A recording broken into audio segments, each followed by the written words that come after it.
are not presidential unless you're bombing someone. And you're not defending human rights unless you're bombing someone.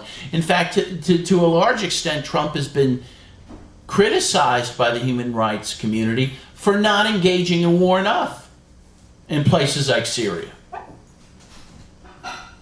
In fact, there was an interesting editorial piece in the New York Times really mau-mowing Trump, saying the title of it was Trump ran on a campaign to tame rogue states, and now they're taming him. And it was belittling him for not doing enough against Venezuela, North Korea, and Iran. And this is from a liberal perspective. But this is the world we live in. We believe that war is the answer to everything. And because we are a warlike society, of course, Jimmy Carter said we are the most warlike nation that has ever existed. Isn't that amazing? And interestingly, he said, look at China. This was in a conversation to Trump, because Trump had called him up to get some advice on China.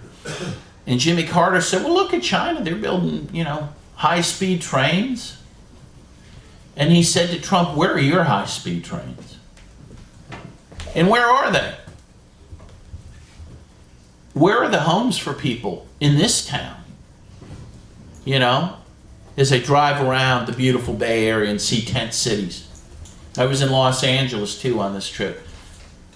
I was shocked at the state of downtown Los Angeles.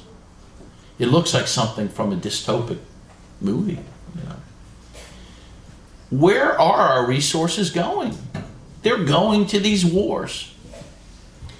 And I would say, as we enter the 2020 elections, and it's going to be harder to speak of these issues. I'm always told, oh, well, it's going to get harder for you to give these talks because everyone cares about the elections. But if you care about Medicare for all, and you care about student debts being wiped out, and you care about homeless people getting taken care of,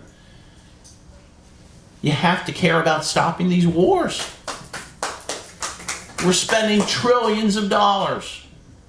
$6 trillion we've spent on the wars in Afghanistan and Iraq alone. And according to retired Lieutenant Colonel Lawrence Wilkerson, who helped ally us into the Iraq War, he has now admitted that, and he said he's sorry for it. He wrote the Yellow Cake speech for Colin Powell.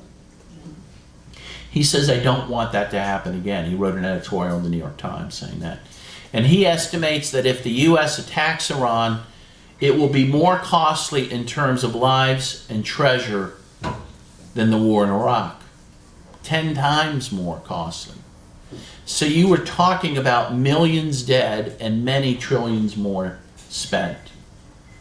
A war in Iran, to me, could be the coup de grace for the world as we know it, and our country as we know it, and human civilization. I mean, we just can't afford, as a species, that type of conflict. And yet, we seem every day to be getting closer and closer to that type of conflict. And so, again, I know I'm talking largely to folks who understand this and understand the importance of fighting imperialism and fighting war and fighting U.S. aggression, but we have to find a way to communicate that to people who see what's happening to our own country, but can't somehow link it to what the U.S. is doing abroad. Even if you look at drugs, for example, of course, as many of you know, and I always like to point this out, though, when the U.S. invaded Afghanistan after 9/11, the Taliban had been successful to almost nearly eradicating all the heroin in Afghanistan.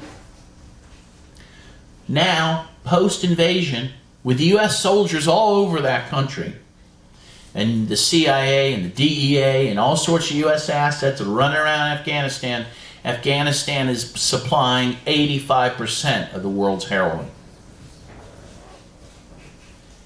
And so here's, again, another example of how war comes home to roost.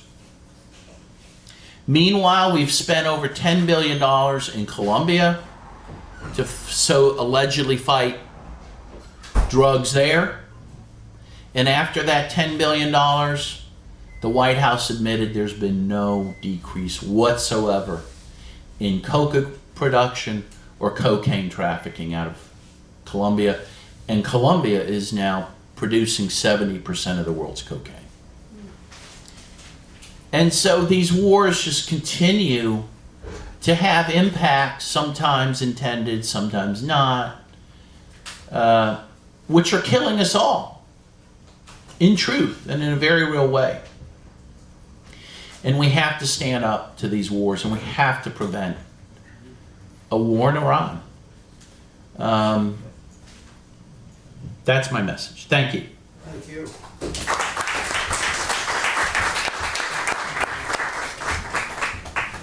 Thank you very much.